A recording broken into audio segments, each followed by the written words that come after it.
नमस्ते दोस्तों, अनुमिता चैनल में मैं सविता सिंह आप सभी का स्वागत करती हूँ। आज कुछ भी शुरू करने से पहले मैं आपको एक छोटी सी कहानी सुनाऊंगी। बहुत समय पहले की बात है। एक गांव में एक कौवा रहता था और एक गिलहरी रहती थी। दोनों अपना सारा काम मिलजुल कर एक साथ करते थे। एक बार जब फसल बोने का समय आया तब गिलहरी कौवे के पास गई और उसने कहा, बारिश का मौसम शुरू होने वाला है, चलो हम बीज बो देते हैं। तो कौवा जो है वो एक पेड़ पर बैठकर रोटी का टुकड़ा खा रहा था जिसमें कि घी लगी हुई थी। तब कौवे ने गिलहरी से कहा, तू चल मैं आता हूँ, चुपड़ी रोटी खाता हूँ, हरी डाल पर बैठा हूँ, ठंडा पानी पीता हूँ। तो गिलहरी ने सोचा, चलो मैं चलती हूँ, बीज बोती हूँ खेत में, तब तक कौवा आएगा। वो बेचारी जाती है और सारे बीज बो देती है खेत में। फिर कौवा नहीं आता है, तब तक सारे अकेले ही वो बीज बो देती है। इसके बाद वो फसल उग जाती है और फसल के कटाई का समय आ जाता है। फिर वो कौवे के पास आती है और कौवे को कहती है, कौवे दादा चलो हम खेत में फसल काटने चलते हैं, फसल उग आई है। तो कौवा सोचता है कि पहले जब मुझे बीज बोना था तब मैंने इससे जो कहा था, तो चल मैं आता हूँ, चुपड़ी रोटी खाता हूँ, हरी डाल पर बैठा हूँ, ठंडा पानी पीता हूँ, इतना कहने के बाद तो इसने जाके सारा काम अकेले ही कर लिया। तो क्यों ना इस बार भी मैं कोई बहाना कर दूं। तो इस बार कौवा फिर बहाना बनाता है और वो फिर से गिलहरी से कहता है, तू चल मैं आता हूँ, चुपड़ी रोटी खाता हूँ, हरी डाल पर बैठा हूँ, ठंडा पानी पीता हूँ। फिर गिलहरी को लगता है, चलो मैं चलती हूँ, फसल काटूंगी, तब तक कौवा पीछे पीछे आएगा। बेचारी जाती है और अकेले ही सारी फसल काट लेती है, लेकिन कौवा नहीं आता है। अब जो है फसल के बंटवारे का समय हो जाता है।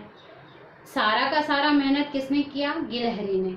लेकिन फिर भी उसने ईमानदारी से कौवे के पास आकर के कहा, चलो कौवे दादा, फसल तो कट गई है, चलो उसका बंटवारा कर लेते हैं।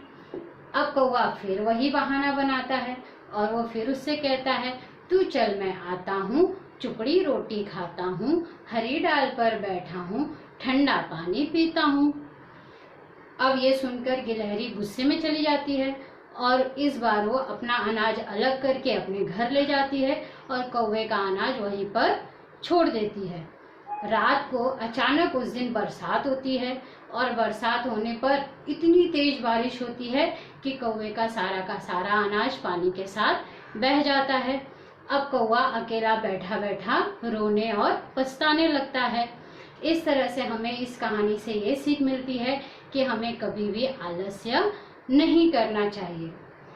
तो यहाँ पर गिलहरी ने हमें एक अच्छी सीख दी और कौवे ने आलसीपन की सीख दी।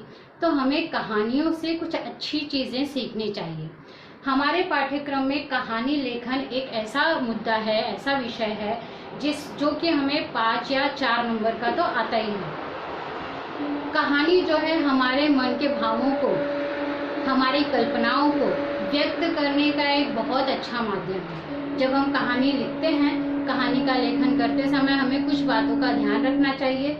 वो सारी बातों पर हम यहाँ पर डिस्कशन करेंगे, लेकिन पहले हम देखेंगे कि कहानी के कितने प्रकार हैं जो कि हम पढ़ते हैं, सुनते हैं या बोलते हैं। जब से हम छोटे हैं तब से हमें दादा दादी, नाना नानी कोई ना कोई कहानी सुनाते ही रहते हैं और हमें उनसे कहानियाँ सुनना बहुत ही अच्छा लगता है और उनसे कहानियाँ सुनते सुनते हम रात को भी सो जाते हैं। तो यहाँ पर हम देखते हैं कि कुछ कहानियों के प्रकार जो कि हम बचपन से सुनते आए हैं और अब तक सुनते हैं और जो कि हमें बहुत ही ज़्यादा इंटरेस्टिंग लगता है। तो चलिए देखते हैं कहानी लेखन में कहानी के प्रकार। अब कौन कौन से प्रकार की कहानियाँ हैं यहाँ पर? राजा रानी की कहानी सबसे पहला जो प्रकार है कहानी का, वो कौन सा है? राजा। जब हम बचपन से ही दादा दादी के मुंह से, टीचर्स के मुंह से राजा रानी की कहानियां सुनते रहते हैं। राजा रानी की कहानियों में विक्रम बेताल, अकबर बीरबल, इन सब के छोटे छोटे वीडियोस हमको यूट्यूब पे भी देखने को मिलते हैं। तो इनसे हमें कुछ न कुछ सीखने को मिलता है। हास्य व्यंग की कहानियां, जिसको कि हम छोटे छोटे रूपों में अब हम जोक्स के रूप में बोलते हैं, डरावनी कहानियाँ, भूत प्रेत की कहानियाँ जो कि डरावनी होती हैं, हमें उनको सुनने से डर लगता है, वो डरावनी कहानियाँ। साहसिक कहानियाँ, जैसे हमने 7वीं के इतिहास में पढ़ा है कि शिवाजी महाराज की जो मम्मी थी, जब वो छोटे थे तो उनको साहसी यानी वीर बनाने के लिए उनको साहसिक कहानियां सुनाती थी।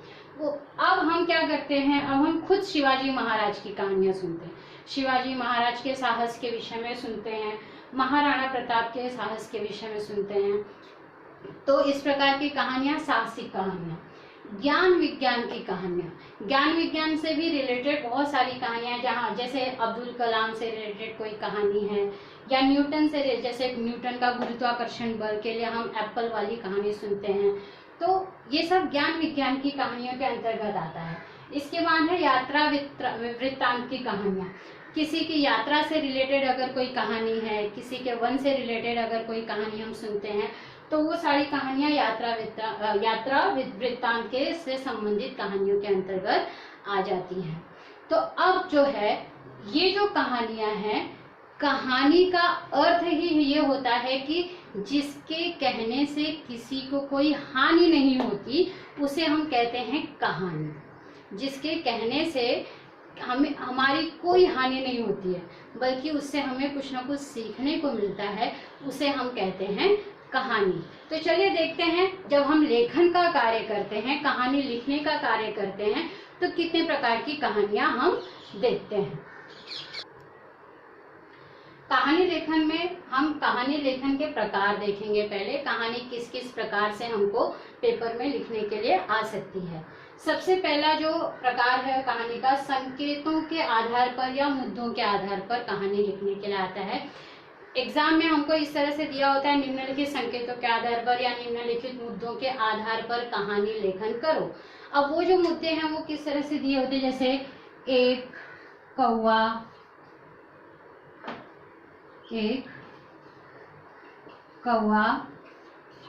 प्यासा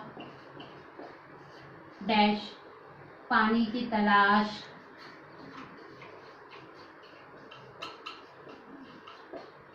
डैश। तो इस तरह से जो डैश डैश वाली कहानियां होती हैं वो हमको सिर्फ फिल इन द ब्लैंक्स के लिए नहीं होती हैं।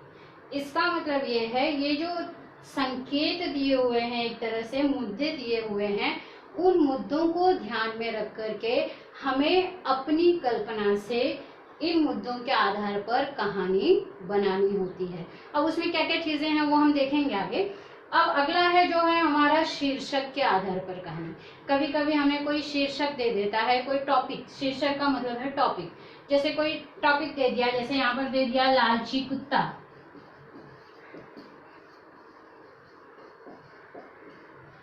अब इस शीर्षक के आधार पर हमको क्या करनी है, कहानी बनानी है। अब इस लालची कुत्ते के ऊपर हम अपने मन से कहानी बना सकते हैं। अगर हमने कोई कहानी पढ़ी है पहले, तो उसको थोड़ा सा ऊपर नीचे करके, थोड़ा उसमें और भी अपनी क्रिएटिविटी ऐड करके हम शीर्षक के आधार पर कहानी बना सकते हैं। चित्र के आधार पर जो छोटे बच्चे होते हैं, जब उनको कहानी लिखने की शुरुआत, कहानी लिखना कैसे है, तो उनको पहले चित्र दिखाया जाता है। उस चित्र को दिखाने के बाद बच्चे जो हैं उस चित्र का वर्णन करते हैं। जैसे मैंने एक चित्र दिखाया, जैसे शेर है, पिंजरे में बंद है, तो उस चित्र को दिखाने के बाद बच्चा ये बोलेगा कि हाँ एक शेर है जो कि पिंजरे में बंद है, और अचानक क्या होता है उसके बाद, वो सारे हम अलग अलग प्रकार के चित्र के द्वारा उस बच्चे को दिखाएंगे, और उस चित्र के आधार पर बच्चा क्या करेगा, नए नए वाक्य बनाएगा और उन वाक्यों को मिला करके कहानी बन जाएगी। तो चित्र के आधार पर कोई भी चित्र दिखा करके, अलग अलग प्रकार के चित्र दिखा करके हम उससे बच्चों से कहानी लेखन करवा सकते हैं। अगला है अपूर्ण कहानी को पूर्ण करो। आधी कहानी दी हुई है और उसको हमें क्या करना है, आगे पूरा करना है। तो वो अपूर्ण कहानी को पूर्ण करने के लिए इस तरह से भी हमें टॉपिक आता है कहानी लेखन में। आजकल जो बच्चों को दिया जा रहा है 4 शब्दों के आधार पर, कोई भी 4 शब्द दे दिया जाता है और उस 4 शब्द के आधार पर हमको कहानी बनानी होती है। जैसे 4 शब्द कुछ भी दे सकते हैं, जैसे गांव दे दिया, विद्यालय दे दिया, पुस्तक दे दी, गाय। तो इन 4 शब्दों को मिला करके कोई भी एक कहानी बनाओ। इसमें जो है बच्चों की कल्पना शक्ति का विकास कितना हुआ है उसका आकलन किया जाता है। तो इस तरह से कहानी लिखने के लिए हमें मुद्दों के आधार पर, शीर्षक के आधार पर, चित्र के आधार पर, अपूर्ण कहानी को पूर्ण करने के लिए 4 शब्दों के आधार पर कहानी लिखने के लिए आता है। चित्रों के आधार पर ज्यादातर हम छोटे बच्चों के लिए यूज करते हैं, वो बड़े बच्चों के लिए इसका उपयोग ज्यादा नहीं होता है। लेकिन बड़े बच्चों के लिए मुद्दों के आधार पर अपूर्ण कहानी पूर्ण करो, 4 शब्दों के आधार पर और शीर्षक के आधार पर भी कभी कभी कहानी लिखने के लिए आ जाता है। तो इन सब चीजों को हमें ध्यान रखना है कि कहानी लेखन के लिए हमें इस तरह की कहानियां लिखने के लिए आ सकती हैं। अब कहानी लिखते समय हमें किन बातों का ध्यान रखना है आगे हम वो देखते हैं। कहानी लिखते समय कुछ चीजें होती हैं जो हमें ध्यान रखने योग्य होती हैं। जब हम कहानी लिखते हैं 5 नंबर के लिए हमें बहुत मेहनत करनी होती है। यहाँ पे मैं 10 पॉइंट्स में आपको बताऊंगी कि हमें 5 नंबर आसानी से कैसे मिल सकते हैं।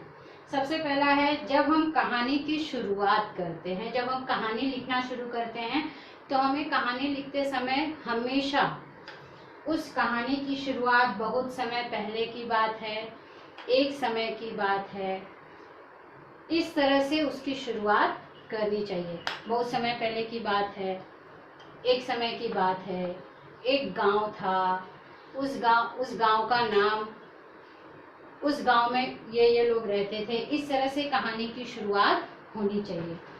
उसके बाद जो हमारा अगला पॉइंट आता है, कहानी हमेशा भूतकाल में होनी चाहिए। कहानी की जो घटनाएं होती हैं वो हमेशा भूतकाल में घटित हुई होती हैं, इसलिए हमें जब हम कहानी लिखते हैं तो उस कहानी में हमें हमेशा भूतकाल का ही प्रयोग करना चाहिए। छोटे छोटे वाक्यों का प्रयोग, कहानी लिखते समय बहुत बड़े बड़े वाक्यों का प्रयोग नहीं करना चाहिए, छोटे छोटे वाक्यों का प्रयोग करना चाहिए। उसमें जो संवाद है, एक दूसरे के साथ जो उसमें संवाद है, उस संवाद के लिए भी हमें छोटे छोटे शब्दों का, छोटे छोटे वाक्यों का प्रयोग करके उस संवाद को आकर्षक बनाने की कोशिश करनी चाहिए। निश्चित क्रम में कहानी लिखें। कहानी को जो है एक निश्चित क्रम में लिखना चाहिए।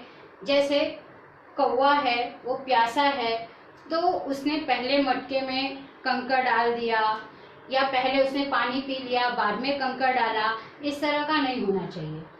हमेशा एक निश्चित क्रम होना चाहिए। और जब निश्चित क्रम में हम कहानी लिखते हैं तो उसमें बाकायदा हमें पैराग्राफ बना करके कहानी लिखनी चाहिए। कौतूहल और मनोरंजक, कहानी ऐसी नहीं होनी चाहिए कि पढ़ने वाला बोर हो जाए, उसमें कुछ ट्विस्ट डालना चाहिए, कुछ मनोरंजकता डालनी चाहिए, जिससे कि हमारी कहानी और भी ज़्यादा अट्रैक्ट करती है एग्जामिनर को और वो उसको क्या करता है, अच्छे नंबर हमें देता है। वहाँ पर विराम चिन्हों का प्रयोग, विराम चिन्हों का उपयोग हमें सही जगह पर और सही ढंग से करना चाहिए। इसके बाद हम आगे चलते हैं अपने 7वें पॉइंट पर। कहानी में हमें मुहावरों और कहावतों का प्रयोग करना चाहिए, जिससे कि कहानी और भी ज्यादा अट्रैक्टिव लगे, आकर्षक लगे और जो एग्जामिनर है उसको अपनी तरफ खींचने का प्रयत्न करे। तो मुहावरे और कहावतों से उसकी शोभा और बढ़ जाती है। तो हमें ज्यादा से ज्यादा कोशिश करें, ज्यादा नहीं तो हमें कम से कम एक तो मुहावरा या एक कहावत कहानी में डालना ही चाहिए। उसका अंत परिणामदायक होना चाहिए, यानी ऐसा नहीं कि हमने पूरी कहानी लिख दी लेकिन उससे हमें कुछ सीख नहीं मिल रही है, उसका कुछ अर्थ ही नहीं निकल रहा है। तो उसका जो अंत है वो परिणामदायक होना चाहिए, यानी कि उसमें कुछ न कुछ हमें सीखने को मिलना ही चाहिए। सीख, उससे कोई न कोई हमें सीख मिलनी चाहिए। लास्ट में मैंने लिखा है शीर्षक। कहानी जब हम पूरी लिख लेते हैं और मुद्दों के आधार पर अगर हमें कहानी लिखना है तो हमें लास्ट में उसमें एक टॉपिक दिया होता है शीर्षक। शीर्षक का अर्थ है नाम। कहानी को हमें एक उचित नाम देना चाहिए। पूरी कहानी लिखने के बाद हमें ये ध्यान रखना चाहिए कि हमें शीर्षक लिखना नहीं भूलना चाहिए। कहानी की शुरुआत में शीर्षक लिखने के बाद हमें 2 अंडरलाइन करना चाहिए उसके नीचे, और उसके बाद कहानी के लास्ट में हमें सीख लिखना बहुत ज़रूरी है, क्योंकि ये जो है इस तरह की ये सारी जो चीज़ें हैं ये एक तरह से कहानी के एक तरह से गहने का काम करती हैं। जितना हम इन सब चीज़ों का प्रयोग करेंगे कहानी उतनी ही आकर्षक लगती है, उतनी ही अच्छी लगती है। अब मैं यहाँ पर एक मुद्दा बताऊंगी और उस मुद्दे के ऊपर हम कहानी लिखेंगे। यहाँ पर हम देख रहे हैं मुद्दों के आधार पर कहानी लेखन। इस तरह के मुद्दे हमें एग्जाम में दिए होते हैं, उसके आधार पर हमको कहानी लिखना होता है। यहाँ पर मैंने एक मुद्दा दिया हुआ है, एक मजदूर, मुर्गी खरीदना, अजीब मुर्गी होना, रोज सोने का एक अंडा देना, मजदूर का अमीर बनना, मजदूर के मन में लालच आना, सारे अंडे एक साथ निकालने के लिए मुर्गी का पेट काटना, मुर्गी का मरना, एक भी अंडा न मिलना, सीख और शीर्षक। इसमें मैंने अपने सारे 10 के 10 पॉइंट्स कवर किए हैं, और ये जो मुद्दा दिया हुआ है इसके आधार पर हम बहुत ही सिंपल और आसानी से कहानी बना सकते हैं। सिर्फ ये मुद्दा पढ़ करके ही आपको पता चल जाएगा कि ये कौन सी कहानी है। ये एक लालची मजदूर की कहानी है जो कि मुर्गी खरीदने का जिसको बड़ा शौक होता है, और वो एक मुर्गी खरीद करके लाता है, और वो मुर्गी बड़ी ही अजीब होती है, और वो रोज़ सोने का अंडा देती है मजदूर को। लेकिन मजदूर के मन में लालच आ जाता है, वो सोचता है कि क्यों ना मैं सारे अंडे एक साथ में निकाल लूँ, इसलिए वो मुर्गी के पेट को फाड़ देता है।